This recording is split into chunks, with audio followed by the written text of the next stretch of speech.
Sziasztok, én Captain Bala vagyok. És ebben a videóban az Airbus A380-at mutatom be nektek.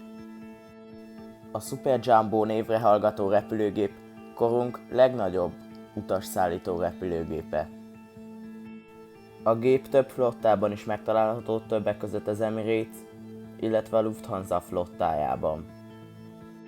A Super Jumbo 2005. április 27-én szállt fel először, 2005 óta van sorozatgyártásban, illetve 2007. október 25-én állt szolgálatba.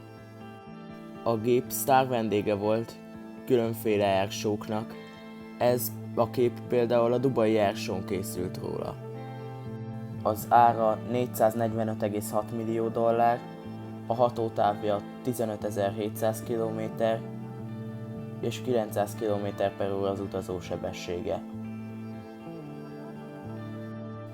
Szárnyfesztávolság 79,8 méter, hossz 72,73 méter, és 300 és 853 között oszlanak meg a gépen levő ülések.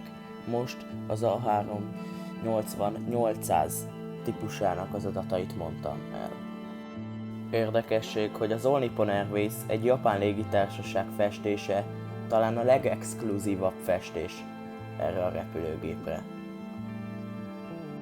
Az Airbus kijelentette, hogy 2021-ben leállítja az A380-as gyártását, Tom Enders pedig ezt nyilatkozta, idézem. Sokan úgy gondolták, hogy ezzel a típussal 10 évvel megelőztük a kort, de aztán kiderült, hogy valószínűleg 10 éves késésben voltunk.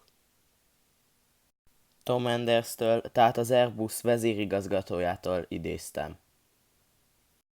Ha tetszett a videó, nyomj rá egy lájkot, iratkozz fel, és ne felejts el bekapcsolni az értesítéseket sem. Sziasztok!